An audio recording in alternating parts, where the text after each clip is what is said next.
I decided I wanted to go into the Marine Corps because there was a Marine who lived around the corner from us. This man was nothing but pride, and I knew that's what I wanted in my life.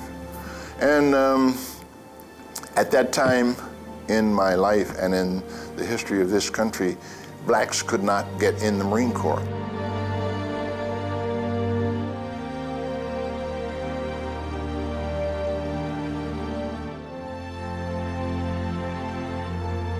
Montford Point Camp was a segregated camp where black men were garrisoned.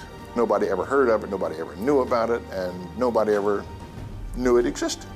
There were only 2 boot camps in the Marine Corps for 99.9% of the Marines. My drill instructor, he was the one that told us that if you're going to be a black Marine, you're going to have to be better than anybody else. Better. When I went in, actually, we only had a few non-commissioned officers. And one of the officers wound up having Montford Point named after him, Hashmark Johnson. He didn't have to say anything. Just look in his eyes, just stare. You knew what he meant. And you just waited for him to speak. You were subjected to very intense training, and you feel like a survivor. In fact, you survived the training, and now you're officially a Marine. You felt as though you had accomplished something within yourself. You know, Buffalo Soldier, Tuskegee Airmen, all this, and the Montford Point Marines, you know, it's the same thing.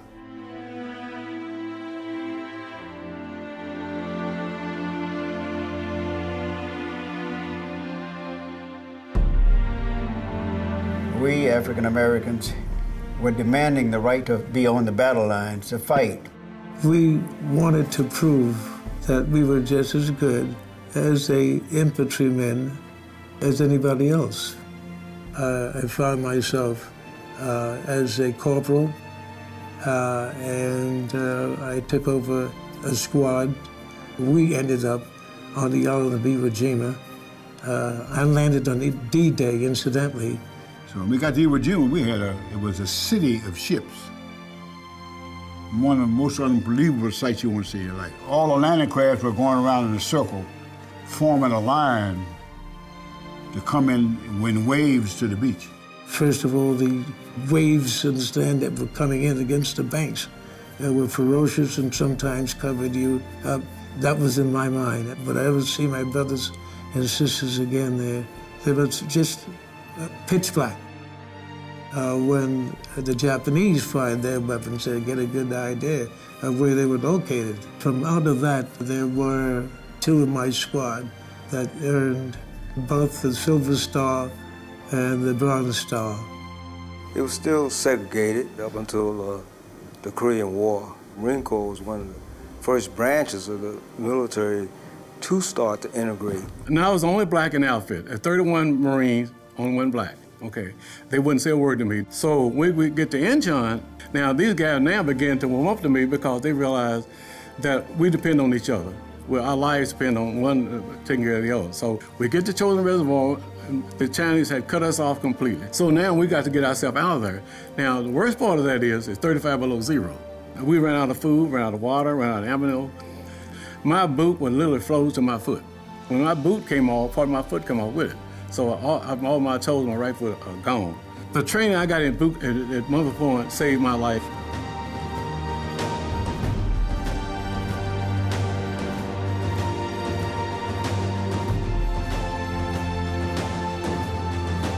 We were coming home from overseas, and we stopped at the railroad station, and we saw all these signs. No colors allowed, white only. And we took all them signs down.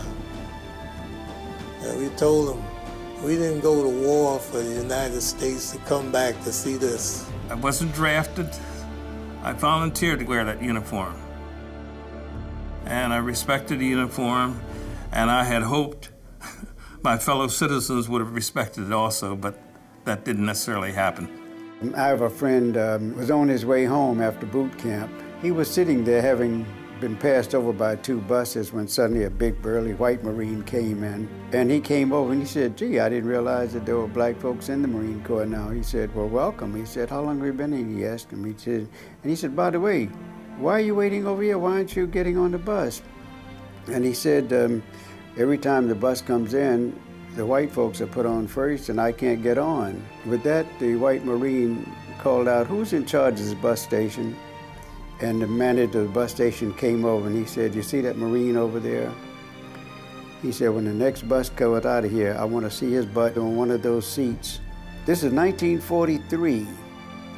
The commonality, the common brotherhood between Marines was shown at that time.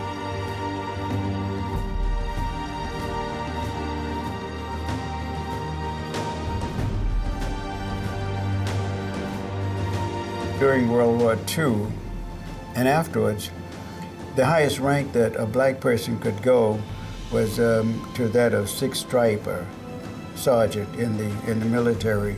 Captain Frederick C. Branch became the first officer on November 10th, 1945, after the war had ended.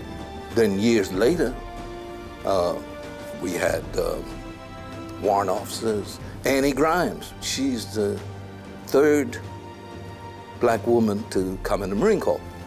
She's the first to be commissioned. People like me, other minorities in the Marine Corps, have the opportunity to be a part of this organization because of their sacrifices. Being a drill instructor myself, I never forgot the struggles that they went through. The sky's the limit of things that I can do because of these Marines. It's a different attitude, a complete different attitude. And back in the days when we were coming along, I don't believe that would ever happen.